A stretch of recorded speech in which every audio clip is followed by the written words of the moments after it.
Assalamualaikum warahmatullahi wabarakatuh, sahabat yang dirahmati Allah. Nabi Isa alaihi salam adalah salah satu nabi yang wajib diimani seluruh umat Islam di dunia. Beliau diutus oleh Allah Subhanahu wa Ta'ala kepada Bani Israel karena kesesatan yang dilakukan oleh kaum tersebut sepeninggal Nabi Musa alaihi salam. Tidaklah sempurna iman seorang Muslim bila tidak mengimani keberadaan salah satu dari 25 nabi-nabi yang memiliki kemuliaan di sisi Allah Subhanahu wa Ta'ala.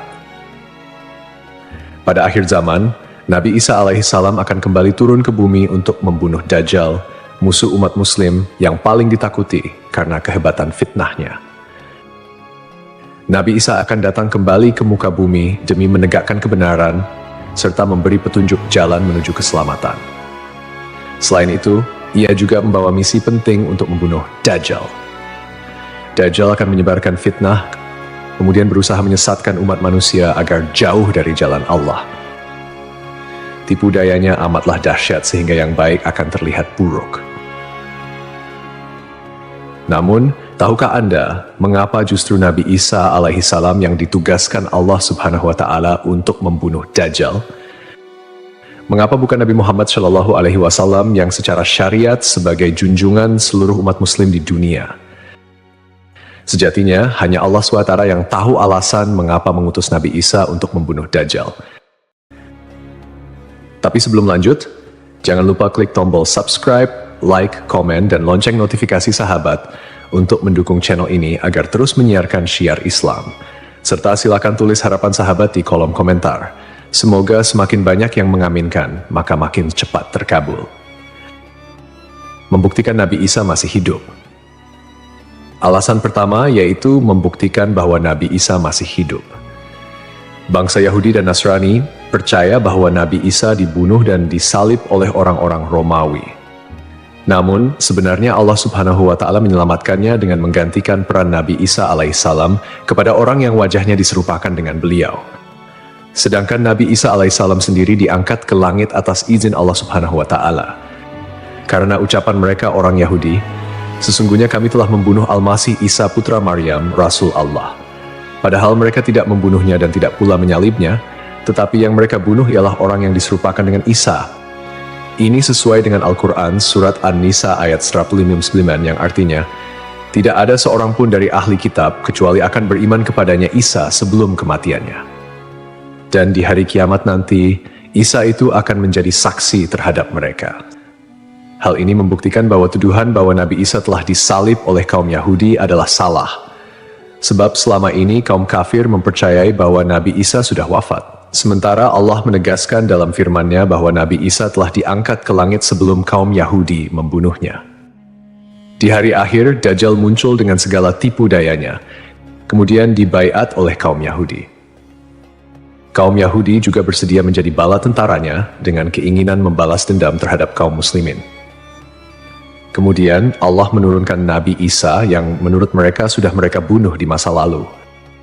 Allah menolong Nabi Isa sehingga berhasil membunuh Dajjal dan mengalahkan bala tentaranya. Di masa itu, mereka sama sekali tidak bisa lolos. Bahkan jika ada seorang Yahudi yang bersembunyi di balik pohon, batu, atau dinding, maka benda-benda itu akan berseru, "Di sini ada orang Yahudi." Dekat dengan Nabi Muhammad. Salah satu nabi yang memiliki kedekatan khusus dengan Nabi Muhammad adalah Nabi Isa. Aku adalah manusia yang paling dekat dengan Isa bin Maryam. Antara zaman kami berdua tidak ada nabi yang memisahkan. Selain itu, Nabi Isa sendiri pernah berdoa kepada Allah Subhanahu wa Ta'ala untuk dijadikan umat Nabi Muhammad. Oleh sebab itu, Nabi Isa diturunkan ke bumi untuk menjadi umat Nabi Muhammad. Pasalnya, berita tentang keistimewaan Rasulullah Shallallahu Alaihi Wasallam memang sudah diketahui pada zaman Nabi Isa. Hal tersebut diterangkan di dalam Injil sesuai surat Al-Fath ayat 29. Nabi Muhammad adalah utusan Allah dan orang-orang yang bersama dengan dia bersikap keras terhadap orang-orang kafir yang bersikap memusuhi, tetapi berkasih sayang sesama mereka. Itu adalah sifat-sifat mereka yang diungkapkan dalam Taurat dan Injil. Yakni seperti benih yang mengeluarkan tunasnya, kemudian tunas itu makin kuat, lalu menjadi besar dan tumbuh di atas batangnya. Tanaman itu menyenangkan hati orang yang menanamnya. Keadaan mereka diumpamakan seperti itu. Karena Allah hendak membuat marah orang-orang kafir. Allah menjanjikan kepada orang-orang yang beriman dan mengerjakan kebajikan di antara mereka ampunan dan pahala yang besar. Nabi Isa alaihissalam kembali turun ke bumi diyakini akan menegaskan kebenaran dari ajaran Nabi Muhammad SAW. Tidak bisa dipungkiri bahwa saat ini banyak umat Nabi Isa yang tidak menerima ajaran Nabi Muhammad SAW. Padahal Nabi Isa alaihissalam merupakan pengikut dari Rasulullah SAW. Al-Baghawi menceritakan dalam tafsirnya bahwa ketika Isa alaihissalam mendatangi Baitul Maqdis, di mana orang-orang sedang bersiap salat asar, maka imam di masjid itu mundur dan menyuruh Isa untuk maju. Namun Nabi Isa enggan dan ia tetap salat di belakang imam dengan syariat Nabi Muhammad SAW.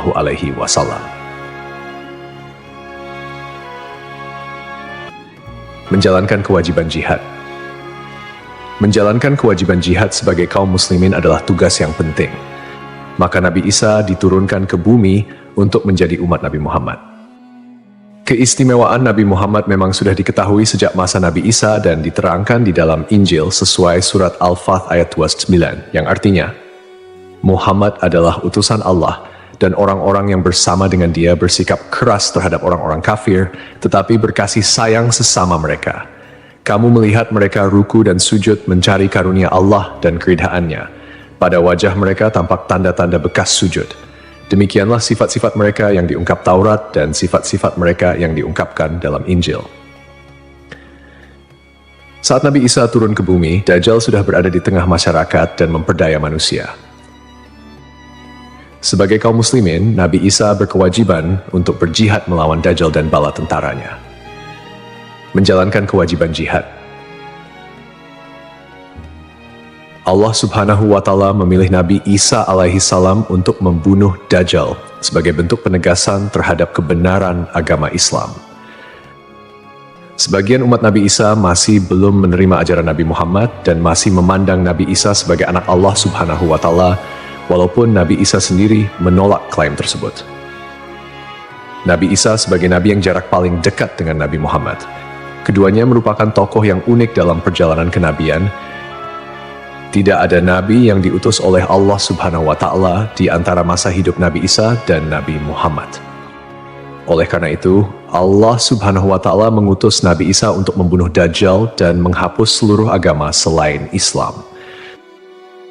Tujuannya agar umat Nabi Isa menyadari kesesatan pandangan mereka dan beriman kepada Allah Subhanahu wa Ta'ala serta Nabi Muhammad sebagai nabi terakhir.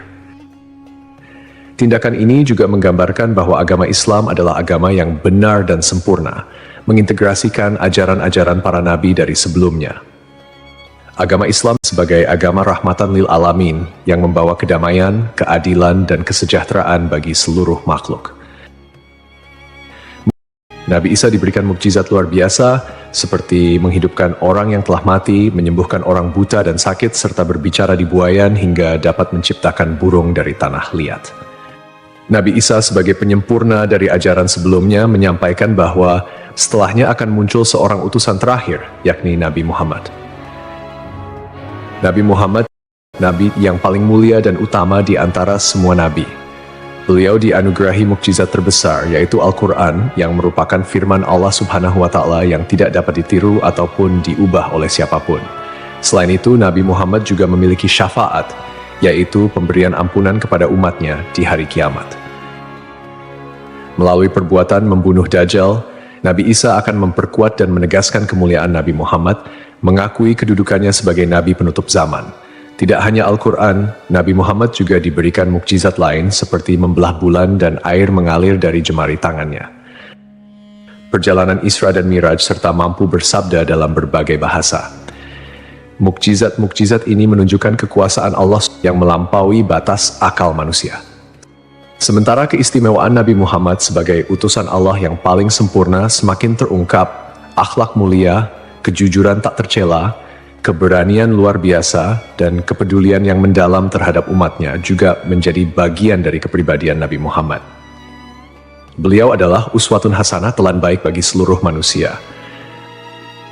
Hubungan dekat Nabi Isa dan Nabi Muhammad terlihat jelas, di mana Nabi Isa adalah nabi yang paling mendekati masa kenabian Nabi Muhammad tanpa ada nabi lain yang diutus oleh Allah antara keduanya. Nabi Isa bahkan menyampaikan kabar tentang kedatangan Nabi Muhammad sebagai nabi terakhir. Beliau mengakui bahwa Nabi Muhammad adalah nabi penutup para nabi dan menyatakan persaudaraan di antara mereka, cinta dan saling menghormati. Nabi Isa dan Nabi Muhammad menjadi bukti kebersamaan spiritual dengan mengakhiri keberadaan Dajjal. Nabi Isa secara simbolis menegaskan kemuliaan Nabi Muhammad dan menghormati sebagai nabi akhir zaman. Untuk dikembalikan ke tanah. Alasan selanjutnya, Nabi Isa alaihissalam akan dikembalikan ke bumi sesuai kodrat manusia yang tercipta dari tanah. Hal tersebut sebagaimana yang dijelaskan pada surah H ayat 5 yang artinya, dari bumi kami menciptakan kamu, dan kepadanya kami akan mengembalikan kamu, dan daripadanya pula kami akan mengeluarkan kamu pada kali yang lain. Nabi Isa alaihissalam diturunkan ke bumi juga menandakan bahwa ajalnya akan tiba. Setelah wafat, Nabi Isa alaihissalam akan dimakamkan di tanah suci, lalu dibangkitkan kembali bersama manusia lain di hari kebangkitan. Mengenai lokasi makam Nabi Isa alaihissalam, terdapat perbedaan pendapat di kalangan ulama. Sebagian ulama mengatakan lokasinya terletak di Bait al-Maqdis, dan sebagian lainnya mengatakan akan dimakamkan bersama Nabi Muhammad SAW. Sebagai Muslim yang beriman, tidaklah pantas bagi kita untuk membanding-bandingkan siapa nabi yang lebih hebat, karena semua nabi yang diutus oleh Allah Subhanahu wa Ta'ala mempunyai tujuan yang sama, yaitu mengajak tauhid, mengagungkan kebesarannya. Nabi Isa alaihissalam selain ditugaskan Allah Subhanahu wa Ta'ala untuk membunuh Dajjal pada akhir zaman, ternyata beliau juga akan memiliki tugas dan maksud tertentu yang pada intinya adalah menegaskan ajaran yang dibawa oleh Nabi Muhammad SAW kepada seluruh manusia yang ada di dunia. Semoga kita semua bisa memetik pelajaran. Wallahu a'lam.